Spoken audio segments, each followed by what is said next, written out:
Hello hello. जय हिंद दोस्तों। आपके अपने परिवार गुप्ता डिफेंस एकेडमी में आपका हार्दिक हार्दिक स्वागत करता हूँ। तो जैसा कि आपको पता है कि आज हम बोर्ड के सामने नहीं हैं, क्योंकि आज हम पढ़ाने के लिए नहीं, आज कुछ बताने के लिए आए हुए हैं। दोस्तों, आज हम लोग जो बात करेंगे वो आपका साल का पहली वैकेंसी जो आई है जेएसएससी द्वारा, झारखंड उत्पाद सिपाही, उस मुद्दे पे बात करने वाले हैं। इस मुद्दे पे हम लोग जो बात करेंगे वो आपका पूरा डिटेल से बात करेंगे। इसके लिए क्या योग्यता चाहिए, पुराना जो, क्योंकि इसका जो वैकेंसी 2017-18 में लगभग आ चुकी थी और उसका एग्ज़ाम वगैरह सब कुछ हो चुका था। फिजिकल बाकी था, मेडिकल ये सब बाकी था। और फिर वो झारखंड सरकार, जब नई सरकार आई तो पिछले साल उसे रद्द कर दी गई। ठीक है, तो अब उन लोगों क्या करें, इसके लिए फिजिकल पहले होगा या पहले एग्ज़ाम होगा। ठीक है, और अगर फिजिकल होगा तो कितना फिजिकल होगा, रिटेन होगा तो क्या क्या रिटेन में आएगा, इसके लिए हम आपको डिटेल से बात करेंगे।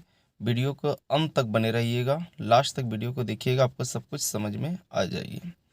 देखिए दोस्तों, सबसे पहले हम लोग बात करेंगे कि इसका जो कुल पद है ना, झारखंड उत्पाद सिपाही का जो कुल पद है वो लगभग कितना है।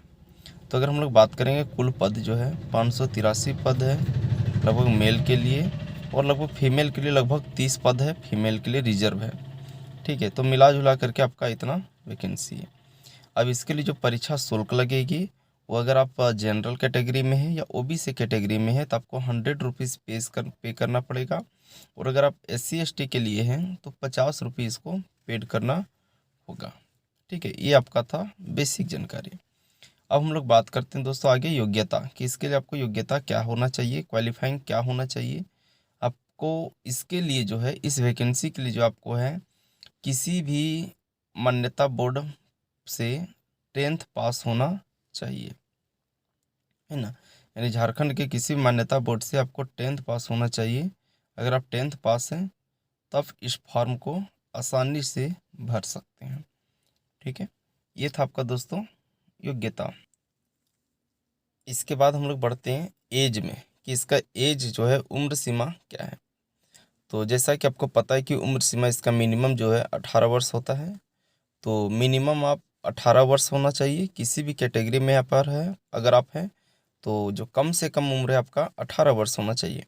लेकिन अधिक से अधिक के लिए कुछ आपका इसमें नियम कानून है, आप देखिएगा समझिएगा। अगर आप जनरल कैटेगरी में हैं तो आपका जो उम्र होना चाहिए वो कम से कम 18 वर्ष होना चाहिए, और अधिक से अधिक जो है आप 25 वर्ष का होना चाहिए। ठीक है, अगर आप इस बीच में अगर आप आते हैं तब इस फॉर्म को भर सकते हैं। लेकिन अगर आप ओबीसी में हैं तो कम से कम 18 साल होना चाहिए, लेकिन आप अधिक से अधिक का बात करेंगे तो आपको 2 साल की छूट मिलती है। तो आपका अधिकतम उम्र सीमा जो है वो आपका 27 वर्ष होना चाहिए। लेकिन अगर आप फीमेल में हैं, ओबीसी हैं और फीमेल में हैं, तो फिर ये आपको 1 साल और छूट मिलेगा और 27 साल से बढ़ करके आपका 28 वर्ष हो जाएगा। ठीक है, ध्यान से समझते जाइएगा। मेल के लिए हम बोले 18 से 27 साल, और फीमेल के लिए बोले हम 18 से 28 साल। लेकिन दोस्तों, अगर आप SC ST में आते हैं और अगर मेल कैंडिडेट हैं तो आपका जो मिनिमम उम्र सीमा होना चाहिए 18 वर्ष होना चाहिए, और मैक्सिमम जो होना चाहिए वो आपका 30 वर्ष होना चाहिए, है ना। 18 से 30 वर्ष होना चाहिए आपका SC ST के लिए। और सेम चीज़ है आपका फीमेल में भी, कि 18 से 30 वर्ष होना चाहिए आपका SC ST के फीमेल के लिए भी। तो ये आपको समझ में आ गया होगा, एज का समझ में आ गया होगा। हम आपको ये भी बात बताएंगे कि पुराने जो 2017-18 में जो फॉर्म भरे थे उन लोगों के लिए सरकार ने कोई छूट का प्रावधान रखा है या नहीं रखा है, ये हम आपको अंतिम में बताएंगे। आप वीडियो को अंत तक बने रहिएगा। ये आपका हो गया। इसके बाद जो सबसे बड़ा मुद्दा होता है वो हाइट का होता है। तो हम लोग हाइट में आते हैं कि हाइट में क्या क्या है। तो देखिए, अगर आप जनरल में हैं और ओबीसी में हैं, अगर आप जनरल और ओबीसी में हैं तो आपको हाइट जो है वो आपका 160 सेंटीमीटर चाहिए, है ना। जनरल और ओबीसी के लिए आपका कितना चाहिए, 160 सेंटीमीटर हाइट चाहिए। लेकिन अगर आप SC ST के लिए हैं तो आपका जो हाइट चाहिए वो 155 सेंटीमीटर, है ना। ओबीसी और जनरल के लिए 160 सेंटीमीटर है, और SC और ST के लिए जो आपका है हाइट वो आपका 155 सेंटीमीटर है। लेकिन आप किसी भी कैटेगरी में हैं और अगर फीमेल कैंडिडेट हैं, ठीक है, फीमेल कैंडिडेट हैं, तो आपको मात्र 148 सेंटीमीटर हाइट चाहिए। कितना चाहिए? 148 सेंटीमीटर हाइट चाहिए। ठीक है, तो आपको हाइट से भी दिक्कत नहीं होगा, हाइट का भी क्लियर हो गया। अब हम लोग आते हैं आगे चेस्ट के लिए। तो दोस्तों, अगर आप जनरल में हैं और ओबीसी में हैं और मेल कैंडिडेट हैं, तो आपका जो चेस्ट चाहिए वो 81 सेंटीमीटर चाहिए, 81 सेंटीमीटर चाहिए, यानी 81 सेंटीमीटर चाहिए। ठीक है, जनरल और ओबीसी के लिए। लेकिन अगर आप SC ST में आते हैं तो 79 यानी 79 सेंटीमीटर आपको चाहिए। क्या? चेस्ट। ठीक है, फीमेल का माप नहीं किया जाता है। ये आपका हो गया, चेस्ट से भी आपका क्लियर हो गया। अब आते हैं हम लोग फिजिकल स्टैंडर्ड में। देखिए, पहले सबसे बड़ा मुद्दा होता है कि पहले इसका फिजिकल होगा या पहले आपका रिटन होगा। तो जैसा कि झारखंड सरकार ने पहले भी घोषणा कर दी है कि जो आपका मैट्रिक लेवल का जो एग्ज़ाम होगा वो आपका पहले आपका जो होने वाला है वो फिजिकल होने वाला है ना। तो इस एग्ज़ाम में भी सबसे पहले फिजिकल होगी, उसके बाद आपका रिटन होगी। तो हम लोग पहले फिजिकल की बात करते हैं कि फिजिकल होगी तो क्या क्या होगी। देखिए, फिजिकल में जो सबसे पहले होगी वो आपका 1 घंटा का समय दिया जाएगा और 10 किलोमीटर आपको रनिंग करना है। 1 घंटा का समय और 10 किलोमीटर की रनिंग आपको पूरी करनी है। फिजिकल के बाद, ठीक है, हम लोग ये मेल का है, ठीक है, मेल का है और किसी भी कैटेगरी में है, चाहे आप जनरल में हो, ओबीसी हो, SC ST में हो, सबके लिए सेम है कि 10 किलोमीटर दौड़ना है और आपके लिए समय दिया जाएगा, 1 घंटा दिया जाएगा। लेकिन अगर आप फीमेल कैटेगरी में है या फीमेल में है और किसी भी कैटेगरी में है तो आपको 40 मिनट का समय दिया जाएगा और 5 किलोमीटर रनिंग करना है। ध्यान से समझे, अगर आप मेल कैंडिडेट में हैं चाहे किसी भी कैटेगरी से आते हैं तो आपको 10 किलोमीटर का रनिंग करना है और इसके लिए 1 घंटे की समय दी जाएगी। लेकिन अगर आप किसी भी कैटेगरी से फीमेल कैंडिडेट हैं तो आपको 40 मिनट का समय दिया जाएगा और 5 किलोमीटर की रनिंग करनी है।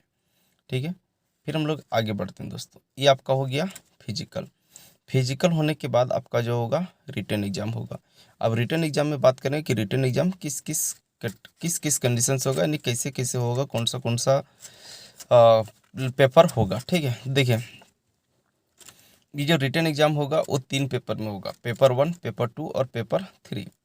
पेपर 1 जो होगा वो आपका क्वालिफाइंग नेचर का होगा। ठीक है, सिर्फ उसमें क्या करना है, पास मार्क्स लाना है। आपको 80 क्वेश्चन जो है वो आपका हिंदी से पूछा जाएगा और 40 क्वेश्चन जो है आपका वो आपका इंग्लिश से रहेगा। 80 और 40 120 क्वेश्चन होता है और 120 क्वेश्चन जो होगा वो हर क्वेश्चन 3-3 नंबर का होगा और 3 गलती करने पर 1 नंबर आपका नेगेटिव ही कटेगी। 120 क्वेश्चन का रहेगा, 1 क्वेश्चन सही करने पे 3 नंबर और 3 क्वेश्चन आप गलत गलत करते हैं तो 1 नंबर आपको उल्टा काट भी ले जाएगी।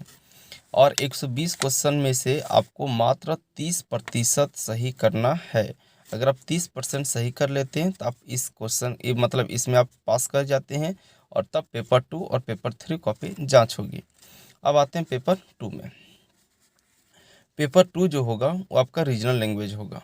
ठीक है, रीजनल लैंग्वेज होगा जैसे आपका स्थानीय भाषा खोटा है ना, आपका संथाली, कुरमाली है ना, पंचपरगनिया, यानी जो आपका क्षेत्रीय भाषा है, नागपुरी, जो भी आपका क्षेत्रीय भाषा है वो आपका क्षेत्रीय भाषा में होगी। इसमें भी आपका 120 क्वेश्चन होगी और हर क्वेश्चन 3 नंबर का होगी। उसी प्रकार से होगा, तीन का एक सही पे 3 नंबर और 3 गलत पे 1 नंबर आपका काट ले जाइए।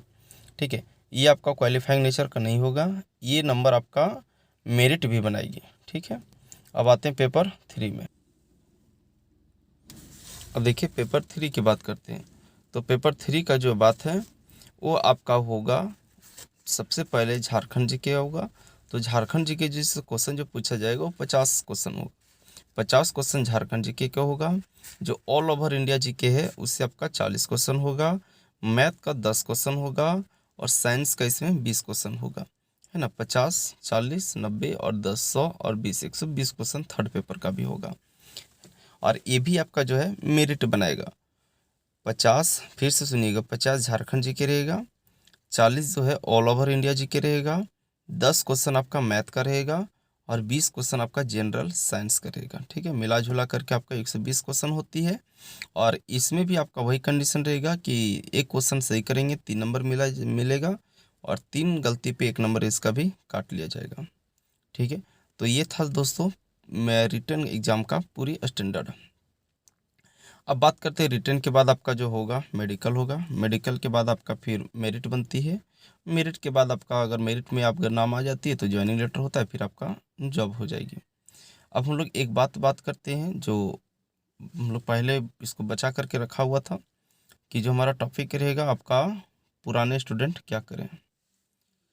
तो जो पुराना 2017-18 में फॉर्म भर चुके थे उन लोग क्या करेंगे। ठीक है, तो समझिए जो 2017-18 में इस फॉर्म को भर चुके थे और सरकार ने बाद में इसको कैंसिल कर दिया था, उन लोगों को एज में किसी भी तरह का कोई प्रावधान नहीं रखा गया है। अगर आप 2018 में फॉर्म भर दिए थे तो अभी भी भर सकते हैं, चाहे आपका एज कितना भी हो गया हो। ठीक, मतलब 2017-18 में अगर आप एलिजिबल थे तो इस बार भी एलिजिबल है। इसके लिए आपको सिर्फ रजिस्ट्रेशन नंबर और अपना डेट ऑफ बर्थ डालना पड़ेगा। उसके लिए आपको कोई फ़ी भी नहीं देना पड़ेगा क्योंकि ऑटोमेटिक आप पहले फ़ी दे चुके हैं थे। ठीक है, तो आप समझ गए होंगे। तो जो पुराने स्टूडेंट हैं और जो पुराने आप फॉर्म भर चुके थे उन लोगों के लिए सरकार ने इस बात पे राहत दी है। ठीक है, किसी का एज अगर एक्सपायर भी हो गया होगा तो उन लोगों को कोई दिक्कत नहीं होगा, क्योंकि अगर उस बार भर दिए हैं तो इस बार भी वो फॉर्म भर सकते हैं। ठीक है, तो ये था दोस्तों आपका संपूर्ण, हमने कोशिश किया है कि संपूर्ण कवर करने का। इसके बारे में जितना भी डाउट था आपको हमने एक ही वीडियो में टोटल कवर करने का प्रयास किया है। फिर भी अगर किसी भी तरह का कोई क्वेरी हो तो आप कमेंट बॉक्स में हमें कमेंट करें, हम उसे देख करके फिर उसका जवाब देने का प्रयास भी करेंगे। तो चलिए दोस्तों, मिलते हैं हम लोग फिर अगले किसी वीडियो में। तब तक का अपना ख्याल रखिएगा। और अगर आप झारखंड पुलिस का यानी JSSC का तैयारी करना चाहते हैं तो आप हमारे offline coaching Gupta defence academy, जो आपका झारखंड के गिरिडीह जिला के डुमरी प्रखंड में स्थित है। ठीक है, आप वहां से आकर के हमें कांटेक्ट भी कर सकते हैं। अगर आप बोलेंगे तो हम आपको, देखिए वीडियो के ऊपर में आपको हम अपना कांटेक्ट नंबर भी दे शेयर कर देते हैं, आप हमें कांटेक्ट कर सकते हैं। ये झारखंड पुलिस का बेहतरीन से बेहतरीन तैयारी करने के लिए आप हमसे संपर्क करें। आप जो यहाँ पे पढ़ रहे हैं उससे थोड़ा पता कीजिए कि आपको यहाँ कैसे तैयारी की जाती है। झारखंड जीके चाहे मैथ हो चाहे साइंस हो, किसी भी चीज़ सब्जेक्ट हो, यहाँ पे हम आपको विशेष तैयारी करवाने का प्रयास करते हैं। हर चीज़ को पूरी बारीकी से अपना स्थानीय भाषा में हम इसको समझाने का प्रयास करते हैं। अगर आप तैयारी करना चाहते हैं तो बहुत जल्द से जल्द हमारे कॉन्टैक्ट नंबर से कॉन्टैक्ट करें, क्योंकि क्लास स्टार्ट है और अभी 1-2 दिन के अंदर हमारा न्यू बैच भी स्टार्ट होने वाली है। फिर से अगर आपको छूट जाएगी तो फिर पीछे हो जाएंगे, इसलिए आप तुरंत से तुरंत कांटेक्ट करके हमें ज्वाइन करें। ठीक है, तो चलिए मिलते हैं। हाँ, और इसका एक और क्वेश्चन है कि इसका जो फॉर्म है यानी झारखंड उत्पाद सिपाही का जो फॉर्म है आपका 25 फरवरी 2022 से लेकर के 26 मार्च 2022 तक फॉर्म भरा जाएगा। ठीक है, यानी अभी स्टार्ट नहीं हुआ फॉर्म भरना, ये 25 फरवरी से स्टार्ट होगा और 26 मार्च तक इसका लिंक आपको ऑनलाइन अवेलेबल रहेगी। ऑनलाइन आप इसको फॉर्म को भर सकते हैं। तो चलिए मिलते हैं फिर किसी अगले वीडियो में, तब तक के लिए धन्यवाद। अगर आप ऑफलाइन क्लास ज्वाइन करना चाहते हैं तो जल्द से जल्द कांटेक्ट करें। न्यू बैच 1 से 2 दिन में प्रारंभ हो जाएगी। ठीक है, धन्यवाद, बाय।